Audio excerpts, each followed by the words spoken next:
The celebrations were short-lived. Days after Russian commanders hailed an offensive that crippled 14% of Ukraine's power grid, a report landed on a Moscow desk at 2:45 in the morning. The screen glowed with a live feed. A $200 million substation in Belgorod, the anchor of their vaunted border grid, now being systematically dismantled by a swarm of drones that cost less than a new sedan. This attack should have been impossible. Moscow's military had spent billions on a high-tech fortress, a pinnacle of modern defense technology. The problem for Russia? The celebrations were short-lived. Days after Russian commanders hailed an offensive that crippled 14% of Ukraine's power grid, a report landed on a Moscow desk at 2:45 in the morning. The screen glowed with a live feed. A $200 million substation in Belgorod. So how did a swarm of short-range drones materialize inside one of the world's most heavily defended airspaces? The answer is a masterclass in modern warfare. A lesson that would deliver a rude awakening to the Kremlin at 2 o'clock in the morning, just 15 minutes before the strike. 3 ordinary logging trucks pulled over. Separate, pre-planned coordinates, each just inside the drone's 10-mile strike range. Each truck was piled high with 3 tons of actual timber, registered with local Russian plates, a perfectly boring disguise for a region defined by logging. But they weren't carrying logs.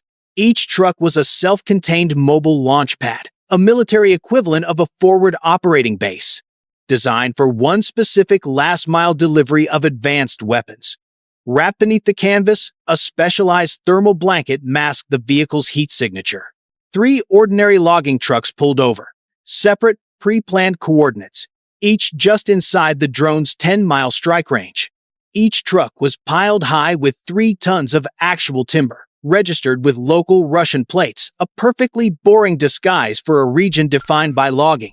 It calculated for 15-mile-per-hour crosswinds, plotting a route exactly 50 feet from the ground low enough to hug the Earth's curvature. This kept them completely invisible to the Nebo-M radar's Doppler filters. Inside the trucks, there were no pilots, no soldiers. 3 ordinary logging trucks pulled over.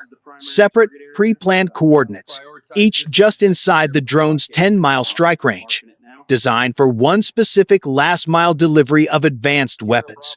Wrapped beneath the canvas, a specialized thermal blanket masked the vehicle's heat signature.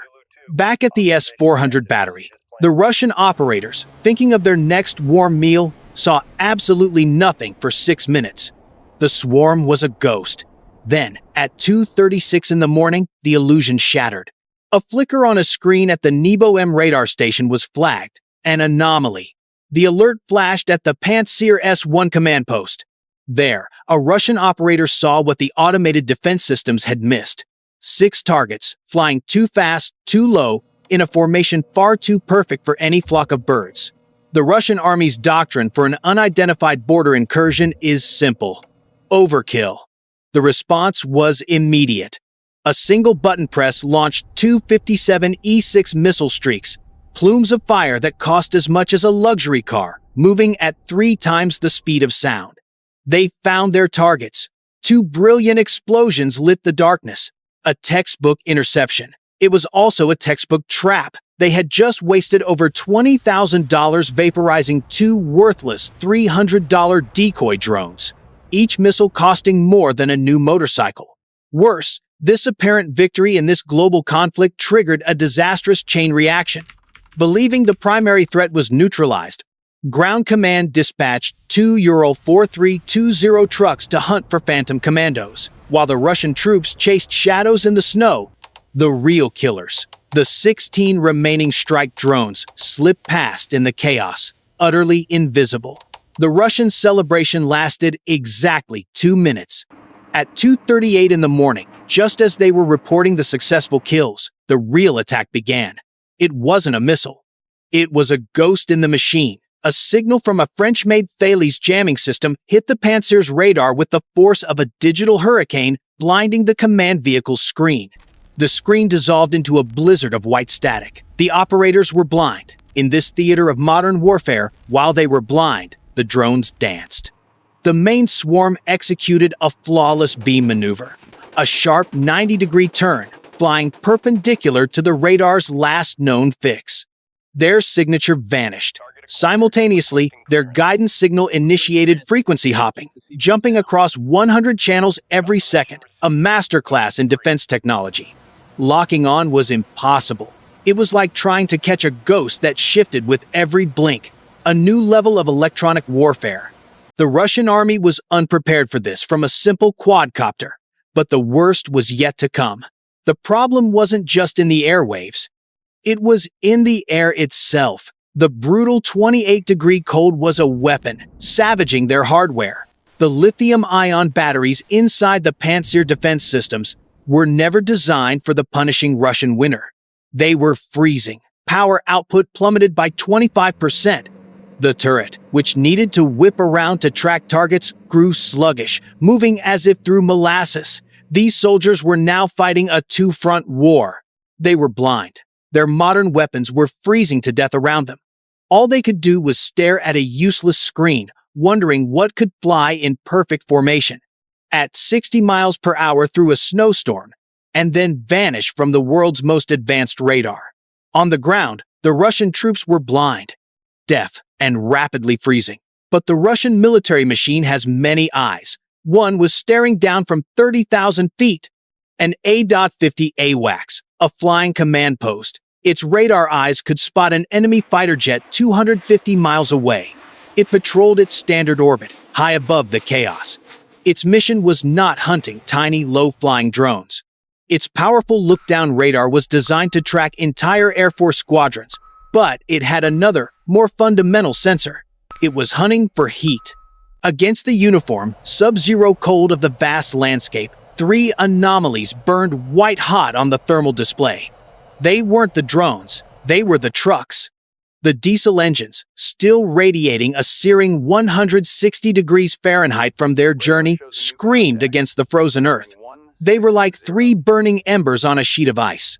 Thermal blankets hid them from ground patrols, but not from an eye in the stratosphere.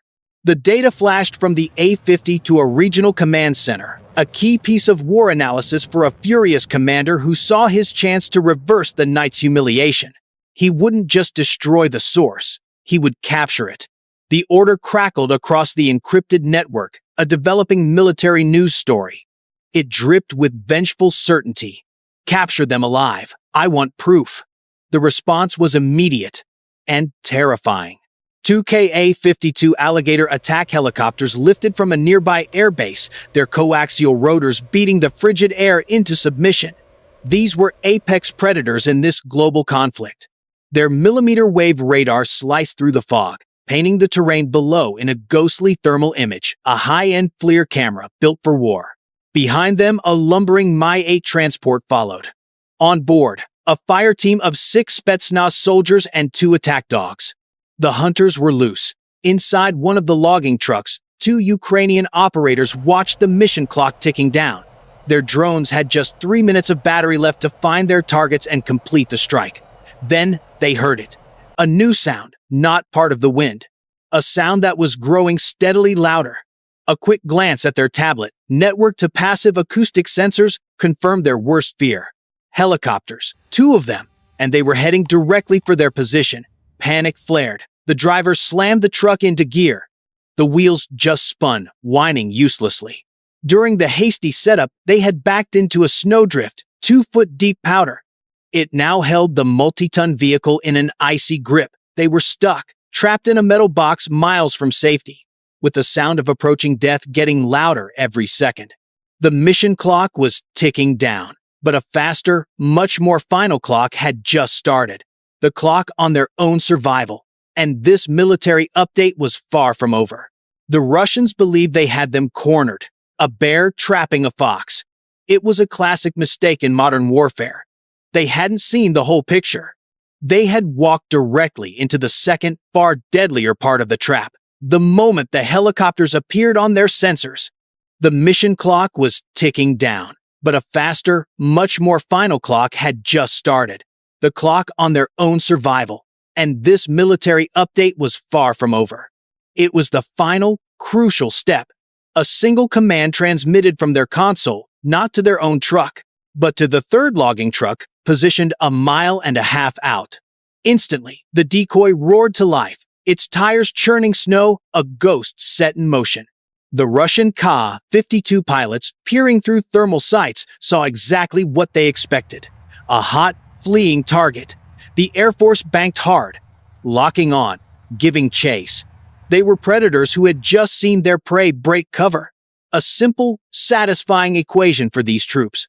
But the heat signature they were chasing wasn't a 160-degree diesel engine. It was a cheap 12-volt heater wired to a car battery, designed to mimic one perfectly. It was a simple, brilliant piece of misdirection, the military equivalent of a corporate phishing attack. That tricks an entire security team while the real hackers walk out the front door, the moment the helicopters were diverted.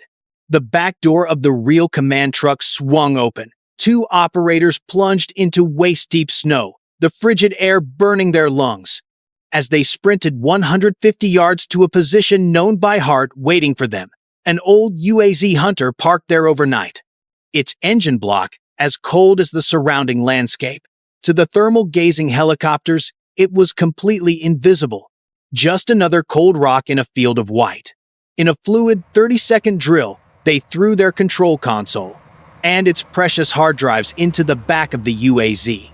The engine, designed for these conditions, coughed once and roared to life. But this wasn't just an escape. It was the final phase of the attack, as the UAZ sped away, not towards the main road, but down a hidden logging trail only locals knew. The operator in the passenger seat continued the mission.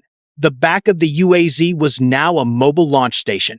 The rear hatch popped open. The final drones, tethered by a 5-mile spool of hair-thin fiber optic cable, launched into the night from a moving vehicle.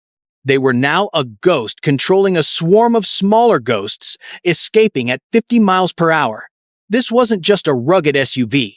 It was a mobile server rack on wheels, a last-mile delivery system for destruction. This military update was happening in real time.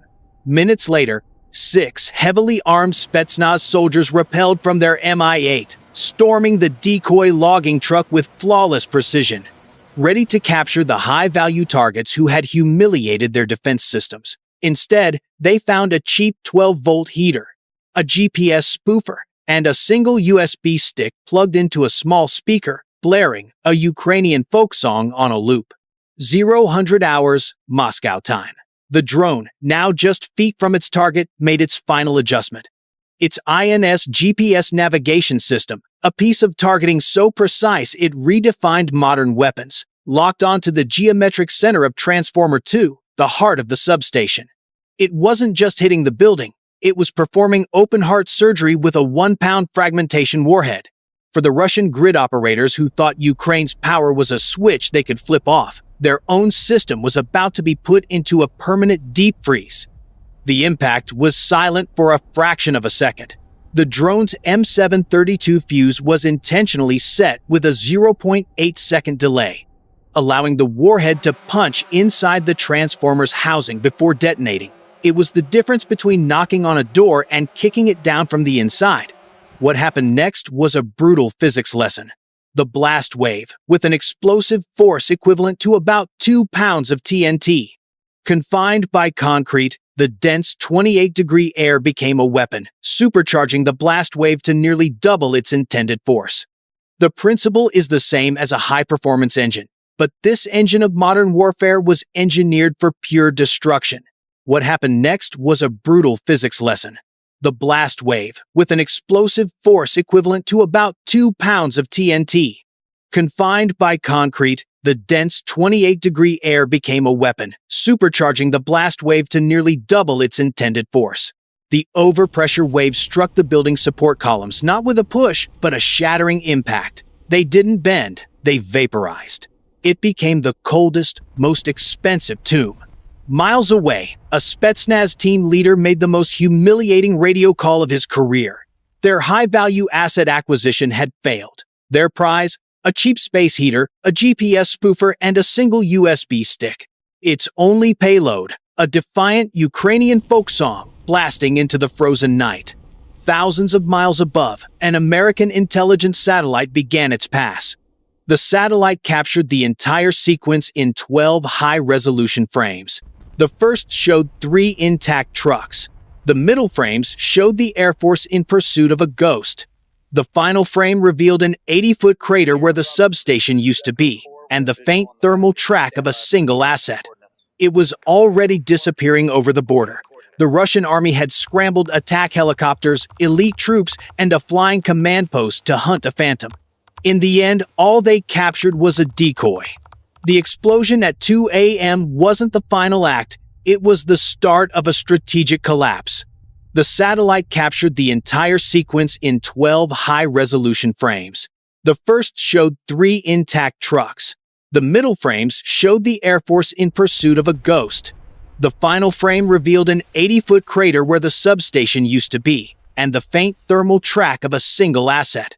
The military update was immediate. Russian missile and drone launches from the sector plummeted by 40%.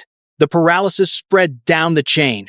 For 12 critical hours, encrypted orders from Moscow stopped. The big guns on the border, the heavy weapons of the army, fell silent. This blindness bred deep paranoia. Believing they were betrayed, local commanders arrested 10 of their own innocent soldiers. They were desperately hunting a ghost that was already gone. This fear bled into the regional supply chain. Every truck became a potential Trojan horse. A critical supply train, carrying new upgrade kits for the Pantsir system, was stopped dead. These modern weapons would not reach the front. Its cargo was searched, piece by piece, for days. Ukraine hadn't just destroyed a building. They had executed a perfect supply chain attack. It created a bottleneck that choked the entire military apparatus. The final war analysis is stark. 18 drones, worth a total of $45,000. They had turned a $200 million substation into a smoldering ruin, causing cascading blackouts for 20,000 households. The attack inflicted millions in repair costs.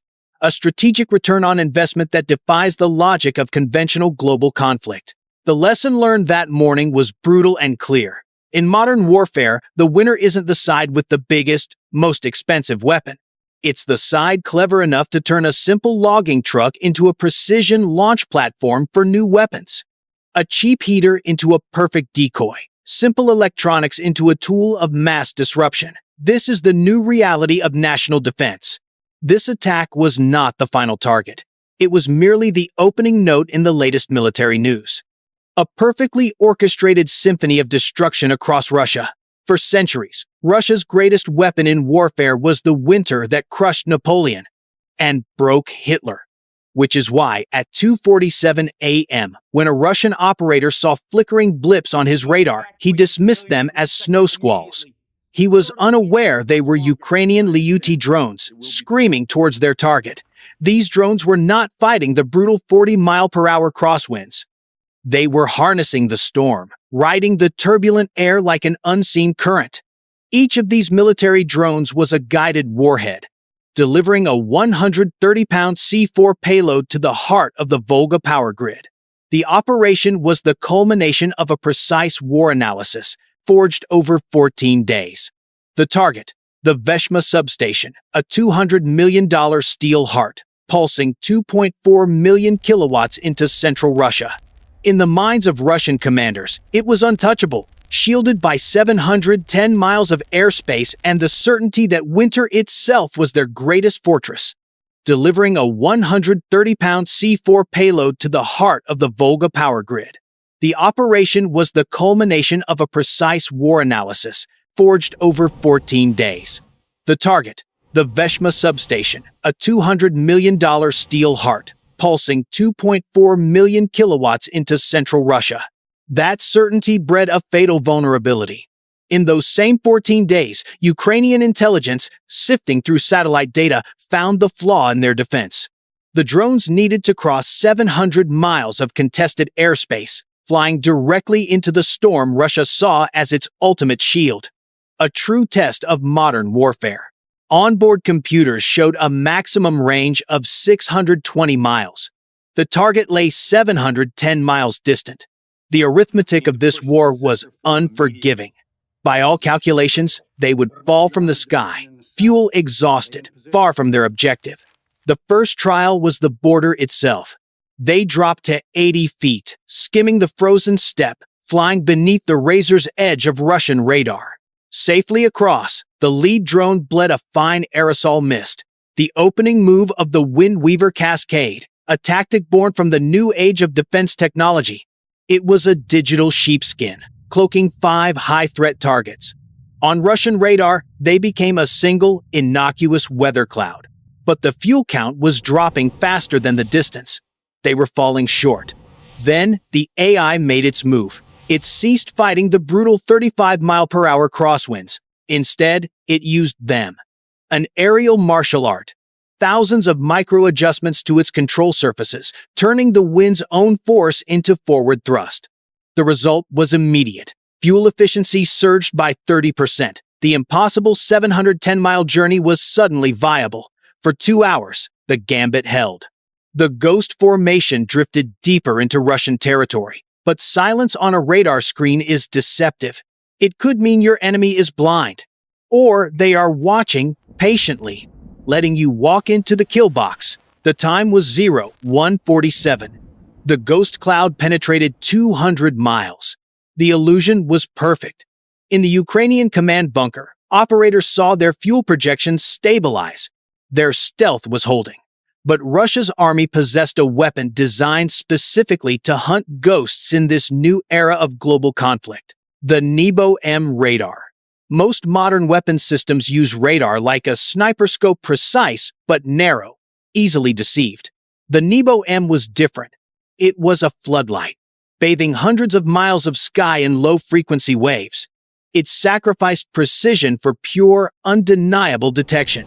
It couldn't resolve individual drones, but it saw a 2-mile-wide aerosol cloud where no cloud should be, a signature of advanced warfare. Deep in a concrete bunker near Samara, an operator's eyes fixed on the anomaly, a massive, slow-moving paint crawling across his screen.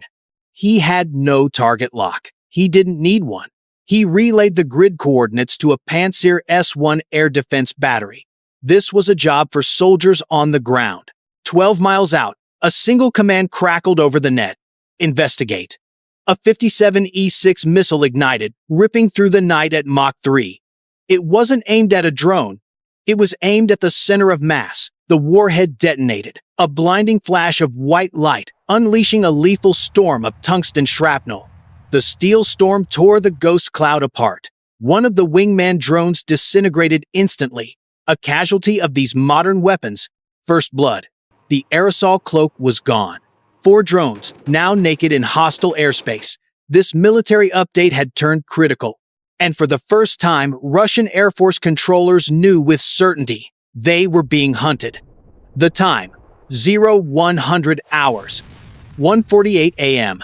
Shrapnel from the first missile did more than take out a drone, it ripped away their electronic cover. The Panzer operator's screen flashed. The single, hazy anomaly was gone.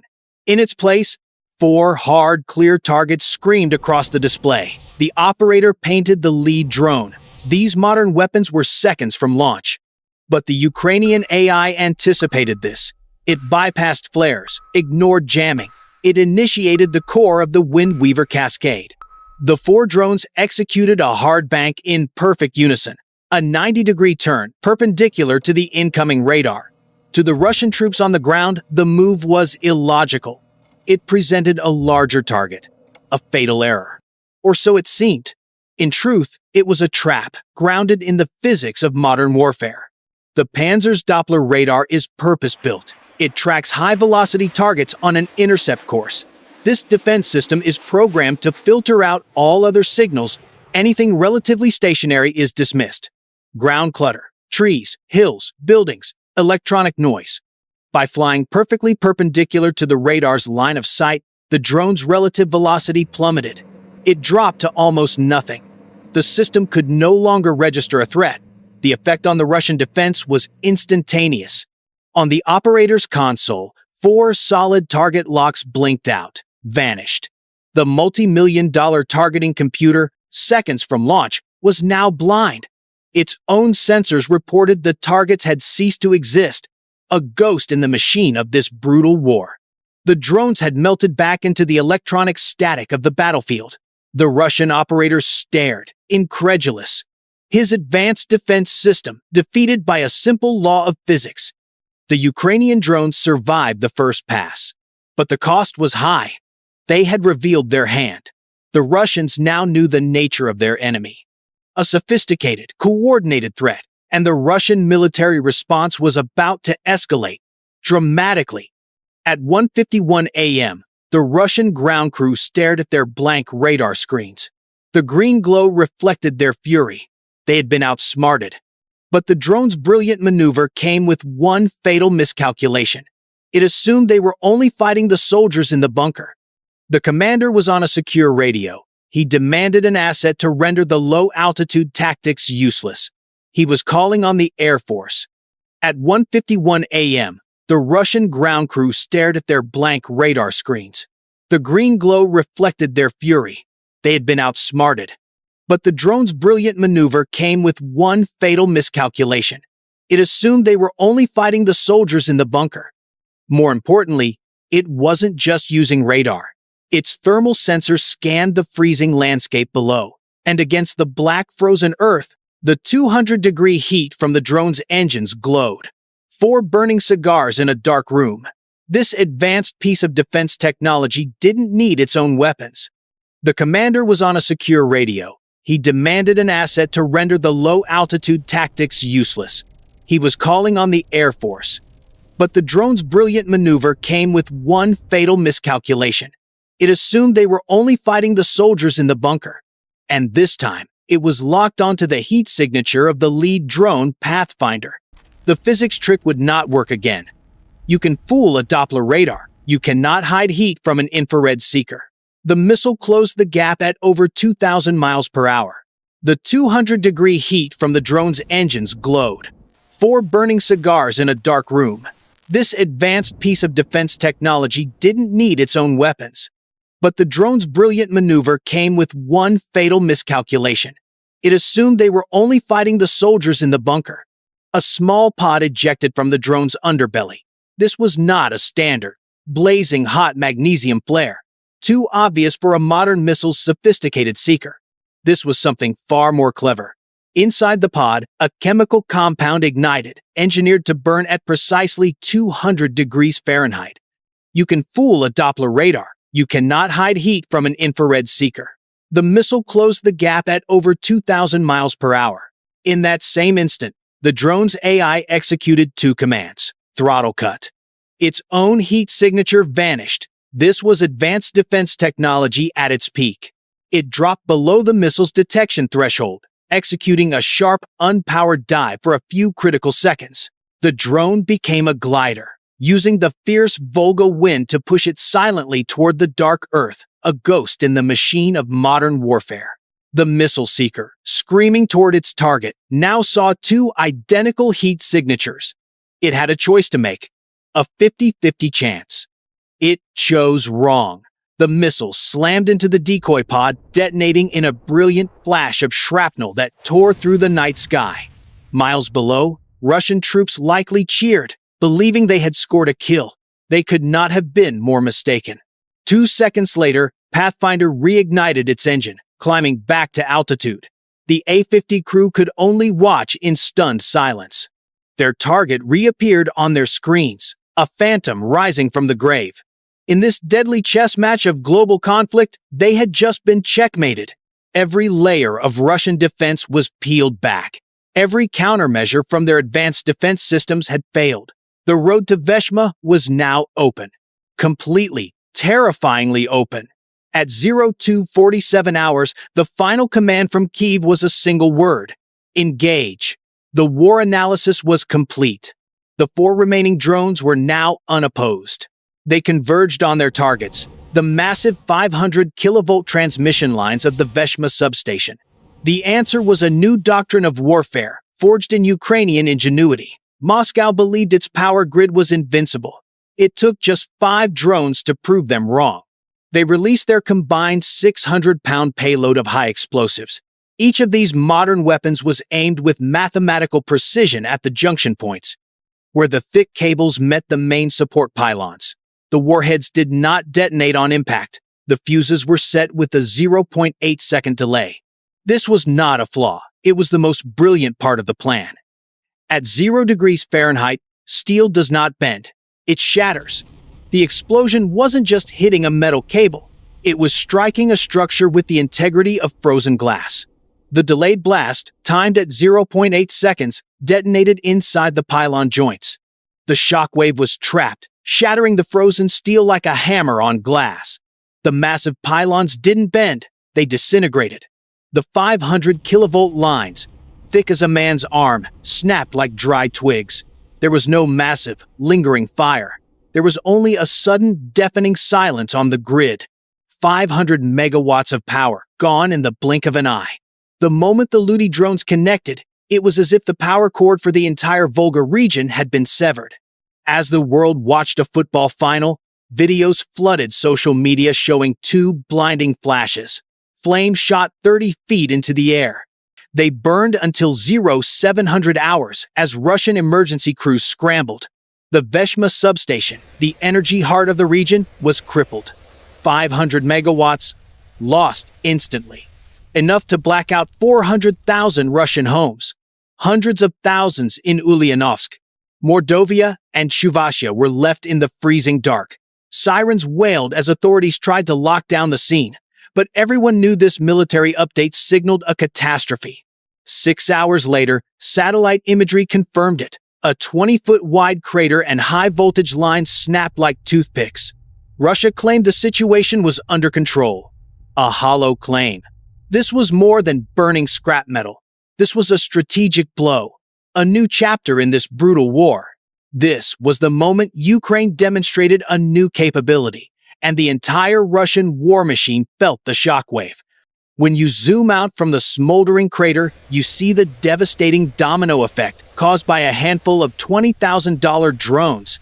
First, command was lost. When Veshma went dark, phones and military bunkers went silent. Encrypted networks flatlined. Russian army units on the front lines waited for orders that never came. Second, artillery went silent. The grid went dark. Russia's advanced defense systems were rendered blind. Across the front, thousands of their massive 152mm weapons fell silent. An orchestra of war without a conductor. Ukrainian troops exploited the blackout with brutal efficiency. Near Zaporizhia, their army advanced 5 miles in 48 hours. They met no resistance. Third, the logistical chain shattered. The T-90 tanks and supply convoys of the Russian military froze solid in the Volga region. No power meant no heaters in the unforgiving cold of modern warfare. Fuel pumps seized. An entire ammunition factory in Chuvashia, a key producer of modern weapons, went dark for 72 hours. Then came the psychological shock to their national defense. Within the Kremlin, paranoia spread like a contagion. A senior commander's voice reportedly tore through a briefing room. How did their drones get this far? A question that indicted a failing air force. The answer was a new doctrine of warfare, forged in Ukrainian ingenuity. Moscow believed its power grid was invincible. It took just 5 drones to prove them wrong. Fuel pumps seized. An entire ammunition factory in Chuvashia, a key producer of modern weapons, went dark for 72 hours. Then came the psychological shock to their national defense. They proved a new truth of modern warfare. Victory is not guaranteed by the most expensive defense technology, but by the force that is the smartest, the boldest, the one who knows how to ride the storm. This war analysis is clear. Russia lost power, command, and its illusion of invincibility, a story dominating military news. And Ukraine, lit by this triumph, stood ready. This military update was a shock to the global conflict, but the storm over the Volga was not the end. It was only the beginning.